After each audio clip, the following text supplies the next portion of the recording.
If you're confused about how she feels, you should do this. Let's go on and talk about it.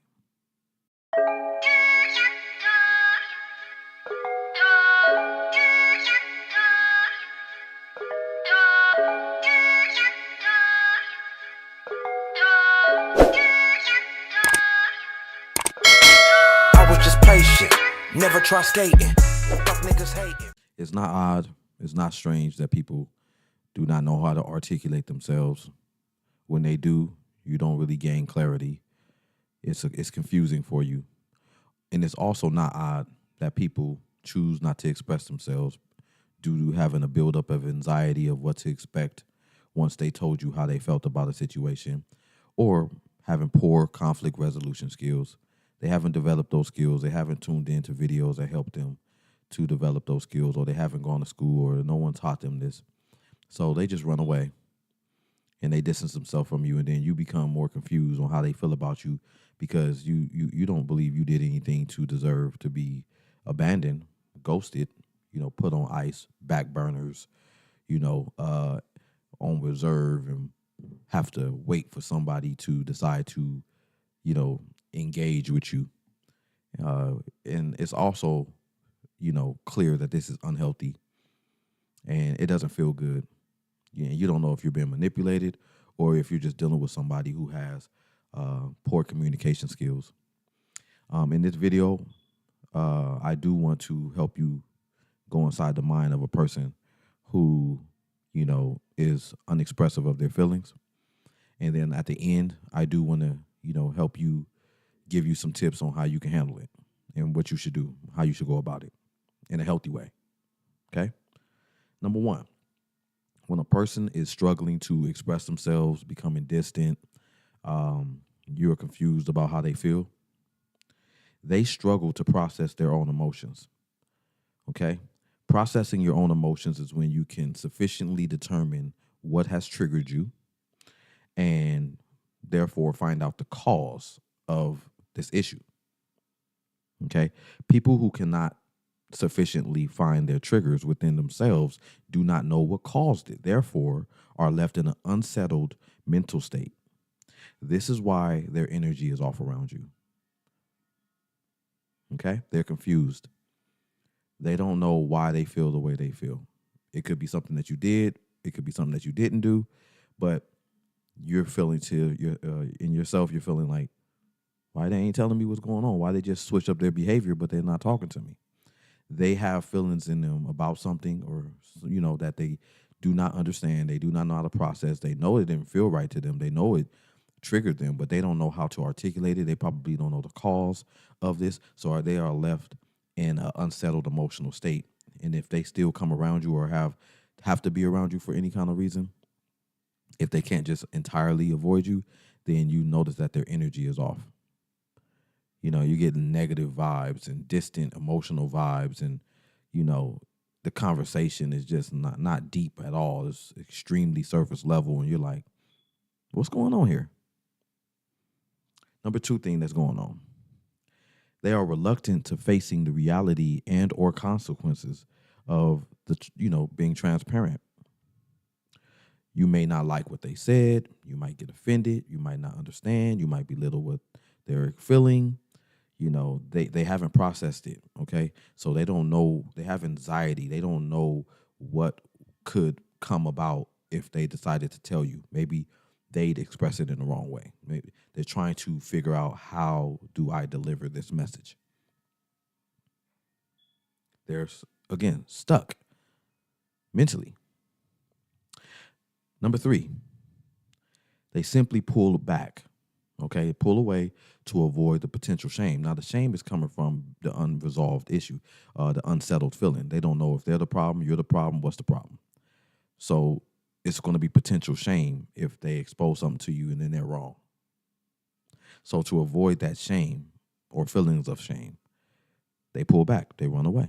It's like when somebody has a bad drug habit, they run away to go do their drugs. And after they're coming down, they stay away so that they don't have to deal with the reality of, I know I shouldn't be doing this. I know I'm disappointing my family. I know I'm hurting myself. I don't want to deal with that because that's going to spiral me, put me into a more emotional, dysregulated place, and I'm probably going to go back to the drug. So it's kind of like a little odd little feeling or a cycle or stage of getting high that they actually want to come down, and then once they revisit reality, they want to go back up. So the same thing applies here. When somebody is trying to distance themselves, they want those feelings to go away, and maybe even talking about those feelings with you would just heighten the anxiety and force them to run faster away. Number 4, they provide fake banter and hide behind fake smiles while in your presence to save face. They're hoping that you don't catch on to the fact that they have something going on. They don't want, again, to address the issue yet. So if they have to be in your face, they're still trying to hide it, but you see it on their face. They're not good at pretending. You know something's wrong, and they're hoping that you don't. They're hoping that you can't see, so they hide behind fake smiles and fake banter and act like everything's okay, but something's off. Okay. So what they're hoping is that they can push things off until they find a unique way to express how they feel, or they're hoping that the situation just passes through and they never had to deal with it. Number 5, they keep the company of others that they've had the same encounter with when they're not around you. Let me get this straight. You got an issue with your brother. You got an issue with your sister. You got an issue with your mother. You got an issue with your friend. But you're around them when you're not around me. Clearly, you have an issue with me, but you're not around me. But I know that you have unresolved issues because you spoke about them with this person. But you're kicking it with that person. But right now, you're not kicking it with me. This will make anybody feel like, okay, you clearly have an issue with me. Okay, because you know how this person gets down. You see their patterns. You see that they talk about issues, unresolved issues with this person, then they distance themselves from that person, and then they have unresolved issues with you. Now they distance themselves from you, and then they go back to entertaining that other person that they had unresolved issues with all of a sudden. And you're like, oh, okay. What this exposes is that you're not the problem. You're not the issue with communication. They have the issue with expressing themselves and addressing issues. So you're like, yeah, exactly. So it points it out. It's beep right there. This person is avoiding me. They have an issue with me that they are afraid to address. They have anxiety. It's in plain sight. Number 6, they make their return to you once their unsettled emotions have simmered. This is a cycle of passive aggression, emotional immaturity, emotional dysregulation, and a lack of healthy communication skills or conflict resolution. Those will probably be separate. This is what you're dealing with. If you were confused as to what you were dealing with, this is what you're dealing with. Somebody who is passive aggressive, has no or low levels of conflict resolution skills, and doesn't know how to process their feelings or regulate their emotions. So they don't know why they feel the way they feel. So they just keep themselves away from you until hopefully the issue subsides or it goes away, or they can find some kind of unique banter that they can use to articulate how they feel towards you. Because, if they don't do that, they'll find themselves making little smug remarks and comments, and you just pick up on the trail of, quiet insults. And that's a potential blowout, because you're going to be like, hey, man, I noticed that you always got something, sarcastic to say. You want to tell me something? The resolve, the part that is for you, my friend. How do you handle this? Let's get into it right now. Number 1, enjoy the space and enjoy the silence. Let me explain. Crying and seeking closure in situations like this not only create more friction, but lower your own self-worth. You should never have to beg somebody to open up and express themselves to you, especially if they're your partner or a friend or anything for that matter. Somebody that you keep in your life, you shouldn't have to be begging them to communicate with you and begging them to be transparent. People should feel comfortable with the people with the company that they keep, to be able to tell them, hey, this triggered me. I ain't really like that. You know, can you not do that again? That should be something that is perfectly fine. You'd probably be the one to tell them if they did something, you know, that you didn't like or that triggered you or that made you feel hurt or unheard, unthought of, or used or abandoned. If not, then you'd at least, you know, even if you didn't process it right, you still say something, even if it created a conflict, because you're like, hey, I just got to get it out. I don't want to live a lie. I don't want to be fake. So you just want somebody to communicate with you in that same light, right? I'm hoping I'm talking to somebody like that. Number 2 thing that you can do: don't concern yourself with things that have not been brought to your attention. You know why? I'm going to explain. Don't assume that you were the problem. You just might not be. Even if the issue is with you, and that's a fact, if it is with you, it might not be a you problem. It might not even be something that you can fix. It might be something that you've provoked, these feelings, you provoked feelings in them, but it's not even something that you could have possibly intended. You couldn't have done it if you intended on doing it, is what I'm saying. If they have feelings of envy for you, there's nothing you can do about that. Only thing you can do about that is hide your talents, hide your skills, hide your good looks, hide your charm. There's nothing you can do about that. Don't concern yourself with feelings or things that have not been brought to your attention. They're not for you to deal with. It's not your problem. They haven't been brought to you. Number 3, leave them with their own thoughts and feelings to settle on their own terms. Let me explain. Someone who hides their emotions will likely hide their feelings and try to talk around the subject or just talk in circles. They're not going to be upfront and direct. They already chose to be passive. You're asking them for closure. You're asking them to express their feelings. They're just going to say, it's nothing real major. I ain't really bothered about nothing. You know, I don't care about nothing. Put on their little front. That don't bother me. You know what I'm saying? I ain't bring it up because it didn't really bother me.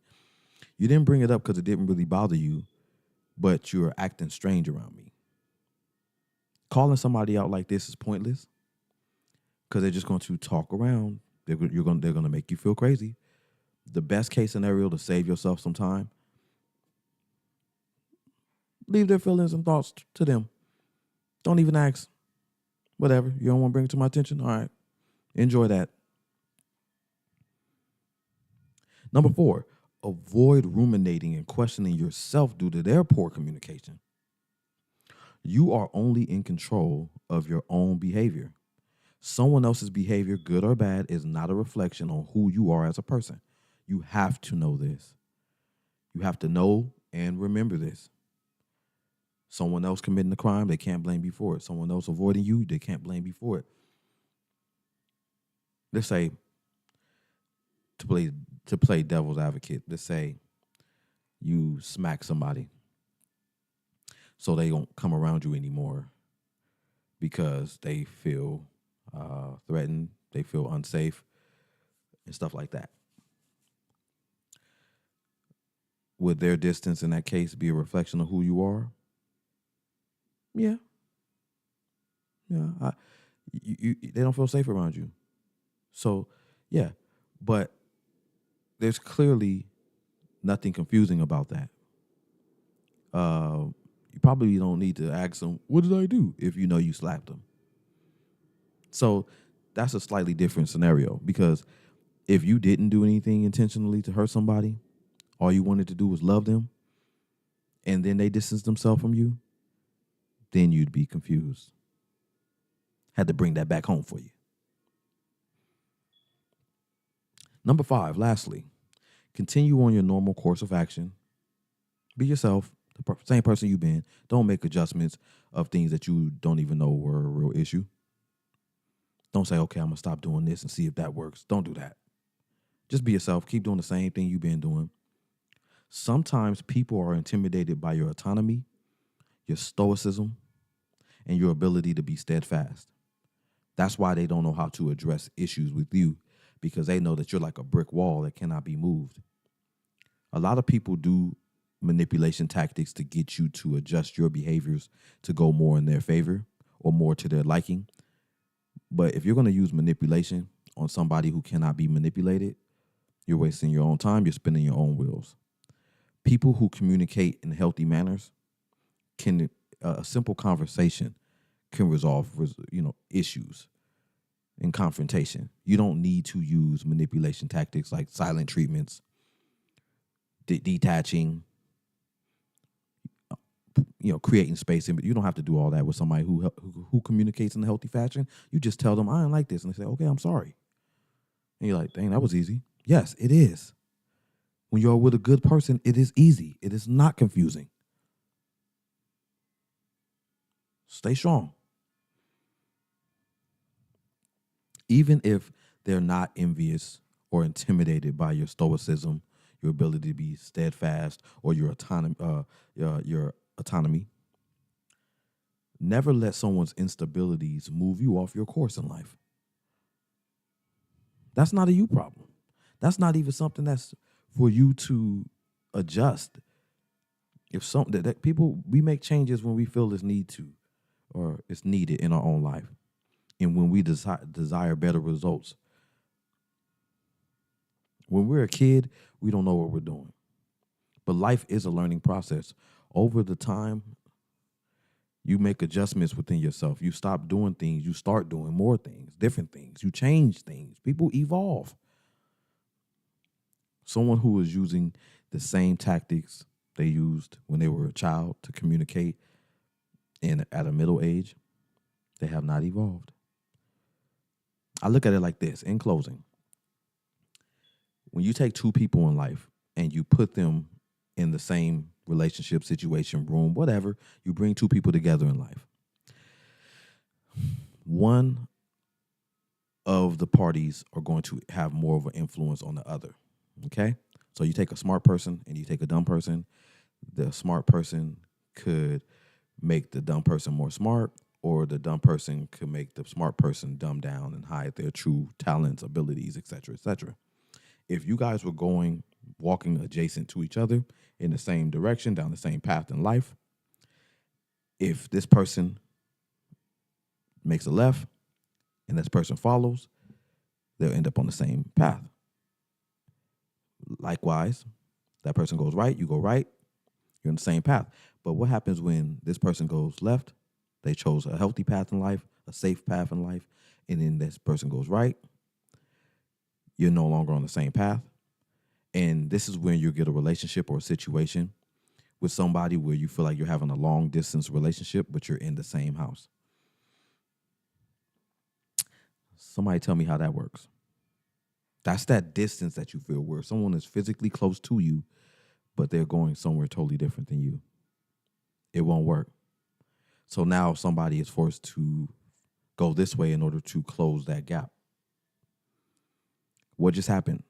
Somebody influenced someone else's behavior. If you know that direction is not safe and you decide I'm not going that direction, you should be in a headspace to where you say, I got to let it go. It's not for me. I'm not going over there. I know where that ends up. And you just sit back and watch them ruin their own life. They didn't want you to influence them. They wouldn't allow you to. They didn't acknowledge you. They created distance. They were going somewhere else, buddy. There's nothing that you can do. You can drag them. You can grab them by the arm and pull them in that direction. You're just going to create friction, like I said. Let them go. Let them go. You know that what you're doing is out of pure intentions. You know you didn't intend on hurting anybody. Let them go. Sometimes we can be fighting to hold on to things that God and the universe is trying to separate us from. Let them go. I hope this video does help somebody out there. I hope that it resonates with you, and if it does, you like it, give me a like, comment, subscribe. If you're new to my channel, though, my name is Jerome, and this has been yet another episode of The Superb Word. Until next time, though, y'all, 2 fingers. All right.